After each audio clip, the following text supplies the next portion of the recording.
Hi കൂട്ടുകാരെ, എല്ലാവർക്കും സുഖാണോ?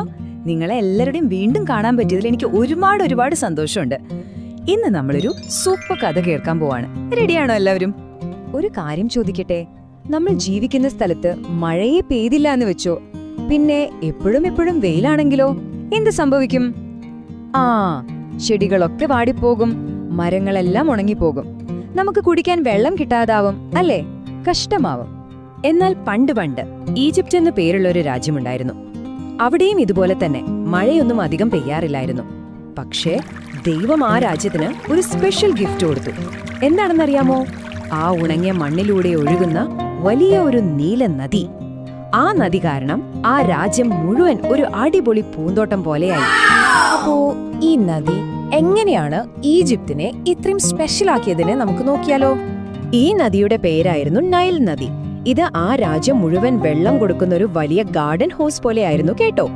അതുകൊണ്ട് അവിടെ എപ്പോഴും പച്ച പുല്ലുണ്ടായിരുന്നു, മധുരമുള്ള പഴങ്ങളുണ്ടായിരുന്നു, എല്ലാവർക്കും വയറു നിറയെ കഴിക്കാൻ നല്ല ഭക്ഷണവും കിട്ടി. എന്ത് രസമാണല്ലേ? അങ്ങനെ ദൈവം ഇങ്ങനൊരു വലിയ അനുഗ്രഹം കൊടുത്തതുകൊണ്ട് ഈജിപ്ത് പണ്ടത്തെ കാലത്തെ ഒരു സൂപ്പർ സ്റ്റാർ രാജ്യമായി മാറി. എല്ലാവരും പറഞ്ഞു, വാവ്, ഈജിപ്ത് എന്ത് നല്ല രാജ്യമാണ് എന്ന്. ഈജിപ്ത് ഒരു സൂപ്പർ സ്റ്റാർ ആകാൻ 3 വലിയ കാരണങ്ങളുണ്ടായിരുന്നു.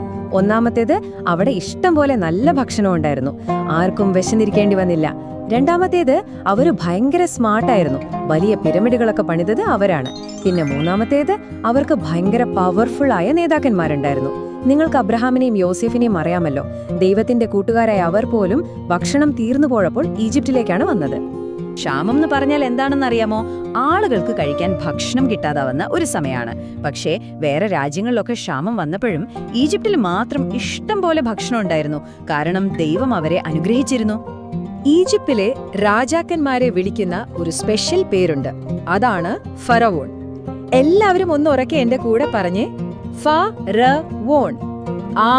കൊള്ളം, മിടുക്ക്. അപ്പോ ഇത്രയും നല്ലൊരു നദിയും മിടുക്കന്മാരായ ആടുകളും ഇഷ്ടം പോലെ ഭക്ഷണവും ഒക്കെയുള്ള ഈജിപ്റ്റ് ഒരു പെർഫെക്റ്റ് സ്ഥലമായിരുന്നു തോന്നുന്നില്ലേ? ഒരു കുഴപ്പവുമില്ലാത്ത സ്ഥലം അല്ലേ? പക്ഷേ പതിയെ അവിടെ ഒരു പ്രശ്നം വരാൻ തുടങ്ങി. ഈ പ്രശ്നം അവരുടെ നദിക്കോ വലിയ കെട്ടിടങ്ങൾക്കോ ആയിരുന്നില്ല കേട്ടോ. അത് പുറത്തേക്ക് കാണാൻ പറ്റുന്ന ഒന്നായിരുന്നില്ല. അത് ആ നാട്ടിലെ ആളുകളുടെ ഹൃദയത്തിനകത്തായിരുന്നു. നോക്കിക്കേ, ഈജിപ്തിന് ആദ്യം ഉണ്ടായിരുന്നത് ദൈവത്തെ സ്നേഹിക്കുന്ന ഒരു സന്തോഷമുള്ള ഹൃദയമായിരുന്നു. അവർ ദൈവത്തോട് താങ്ക് യു പറയുമായിരുന്നു. പക്ഷേ പതിയെ അത് മാറി. അവരുടെ ഹൃദയം ദൈവത്തെ മറന്നുപോയി. ഞങ്ങളാണ് ബെസ്റ്റ്, ഞങ്ങളാണ് ഏറ്റവും വലിയ ആൾക്കാർ എന്ന് ചിന്തിക്കുന്ന സങ്കടം നിറഞ്ഞ വീർത്തൊരു ഹൃദയമായി അത് മാറി. അവർ ചെയ്ത ആദ്യത്തെ വലിയ തെറ്റെന്തായിരുന്നു എന്നറിയാമോ? അവർക്ക് ആ നദിയും ഭക്ഷണവുമെല്ലാം കൊടുത്ത യഥാർത്ഥ ദൈവത്തെ അവർ മറന്നുപോയി. എന്നിട്ടോ കല്ലുകൊണ്ടും മരം കൊണ്ടും ഉണ്ടാക്കിയ പൂച്ചയുടെയും തവളയുടെയും ഒക്കെ പ്രതിമകളുടെ മുന്നിൽ പോയി പ്രാർത്ഥിക്കാൻ തുടങ്ങി. അയ്യോ, എന്ത് കഷ്ടാണല്ലേ! രണ്ടാമത്തെ പ്രശ്നമായിരുന്നു അഹങ്കാരം. അഹങ്കാരം എന്ന് പറഞ്ഞാൽ എന്താ?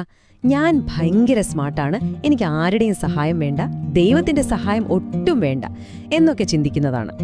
നമ്മൾക്ക് പരീക്ഷയ്ക്ക് നല്ല മാർക്ക് കിട്ടുമ്പോൾ ദൈവമേ നന്ദി എന്ന് പറയുന്നതിന് പകരം ഇത് ഞാൻ പഠിച്ചതുകൊണ്ടാ, ഞാൻ മിടുക്കനായതുകൊണ്ടാ എന്ന് മാത്രം ചിന്തിക്കുന്നത് പോലെ. ഈ അഹങ്കാരം ഒരു ബലൂൺ വീർപ്പിക്കുന്നത് പോലെയാ. നമ്മളൊരു ബലൂണിൽ കാറ്റൂതുമ്പോ അത് വലുതായി വരും, അല്ലേ? അതുപോലെ ഞാൻ വലിയ ആളാ എന്ന് ചിന്തിക്കുമ്പോ നമ്മുടെ അഹങ്കാരം ഇങ്ങനെ വീർത്തുവരും. പക്ഷെ അവസാനം എന്ത് സംഭവിക്കും? ആ ബലൂൺ ഠേ എന്നൊരൊച്ചയോടെ പൊട്ടിപ്പോകും. അഹങ്കാരവും അതുപോലെയാണ്. എന്നാൽ ദൈവത്തിന്റെ ശക്തിയോ അതൊരിക്കലും പൊട്ടിപ്പോകില്ല. ദൈവം നമ്മളെ ഒരുപാട് സ്നേഹിക്കുന്നുണ്ട് കേട്ടോ. അതുകൊണ്ട് നമ്മൾ എപ്പോഴും സ്ട്രോങ് ആയും സന്തോഷമായും ഇരിക്കാനാണ് ദൈവം ആഗ്രഹിക്കുന്നത്. അതിനൊരു രഹസ്യമുണ്ട്. എന്താണെന്നോ? നമ്മുടെ ഹൃദയത്തെ എപ്പോഴും ദൈവത്തോട് ചേർത്ത് വെക്കുക. രാവിലെ എഴുന്നേൽക്കുമ്പോൾ താങ്ക് യു ഗോഡ് എന്ന് പറയുന്നത്, കൂട്ടുകാരുമായി കളിക്കുമ്പോൾ അവരെ സ്നേഹിക്കുന്നത്, അപ്പയും അമ്മയും പറയുന്ന കേൾക്കുന്നത്, ഇങ്ങനെയുള്ള ചെറിയ കാര്യങ്ങളിലൂടെ നമ്മൾ ദൈവത്തെ ബഹുമാനിക്കുകയാണ്. എപ്പോഴും ഓർക്കണം, ദൈവത്തെ ബഹുമാനിക്കുന്നവരെ ദൈവം തിരികെ ബഹുമാനിക്കും. ഈ പ്രധാനപ്പെട്ട പാഠം എപ്പോഴും നമ്മുടെ ഹൃദയത്തിൽ സൂക്ഷിക്കാൻ സഹായിക്കുന്ന ബൈബിളിൽ നിന്നുള്ള ഒരു സ്പെഷ്യൽ വാക്യം നമുക്ക് പഠിച്ചാലോ? എല്ലാരും ശ്രദ്ധിച്ചു കേൾക്കണേ, എന്നിട്ട് എന്റെ കൂടെ പറയണം കേട്ടോ. എന്നെ ബഹുമാനിക്കുന്നവരെ ഞാൻ ബഹുമാനിക്കും.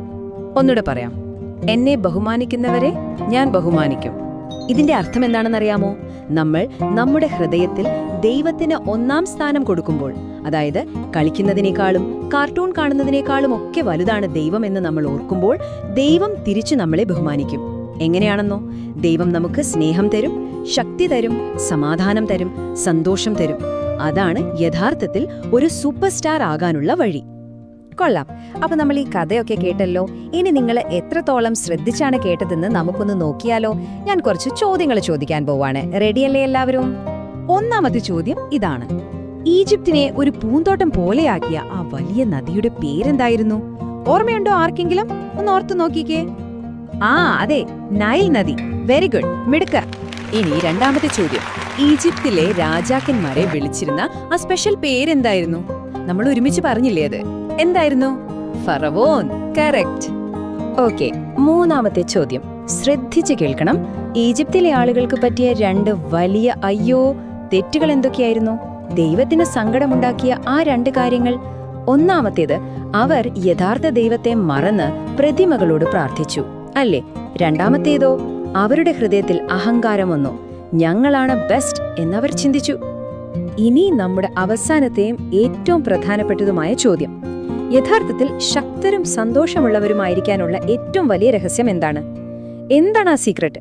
അതെ, നമ്മുടെ ഹൃദയം കൊണ്ട് ദൈവത്തെ ബഹുമാനിക്കുക. അതാണ് ആ രഹസ്യം. കാരണം ദൈവം നമുക്കൊരു പ്രോമിസ് തന്നിട്ടുണ്ട്: എന്നെ ബഹുമാനിക്കുന്നവരെ ഞാൻ ബഹുമാനിക്കും. അതുകൊണ്ട് നമുക്ക് എപ്പോഴും ദൈവത്തെ ബഹുമാനിക്കുന്ന, സന്തോഷമുള്ള ഹൃദയമുള്ള നല്ല മക്കളായിരിക്കാം. ആരും ഇത് മറന്നു